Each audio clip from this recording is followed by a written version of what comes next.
Hello everyone and welcome back to my channel. If you're new here, you're most welcome. Today I will be showing you how to make Abula, a perfect combination of Amala, Ewedu and Gbegiri, served with rich buka-style stew. Here are the ingredients I will be using: fresh Ewedu leaves, goat meat, intestine, pepper mix and onions.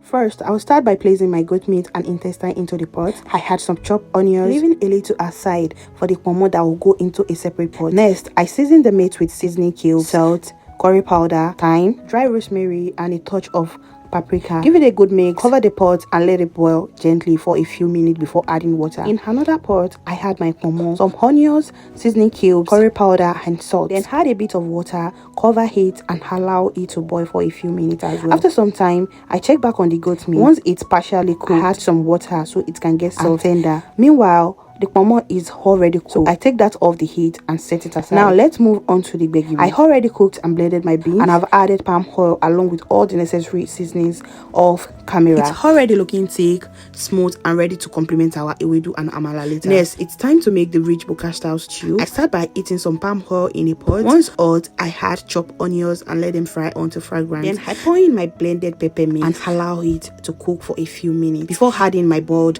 goat meat and intestine. Let everything simmer together, soaking up all those delicious flavors. Don't forget to add the pomo back into the stew. I almost did.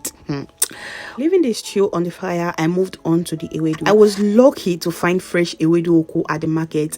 It draws perfectly. Now let's prepare the final part, amala. The water has already boiled, so I start turning it gradually until it forms a smooth, stretchy dough. At some point, I take off the heat and turn it properly on the floor to make it even softer and fluffier. Just look at that texture, perfectly smooth and light. Now everything is ready. It's time to serve. I start by placing the amala in the plate, then pour in the gbegiri, followed by the freshly cooked ewedu, and finally I top it all with the rich buka stew filled with orishirishi, pomo, goat meat and shaki. Oh my goodness, just look at that beauty, right? This right here is what the Yoruba call amala. Truly a meal with 7 souls. Thank you so much for watching. If you enjoyed this video, please don't forget to give it a thumbs up, leave a comment below and subscribe to my YouTube channel for more delicious African food content. See you in the next episode.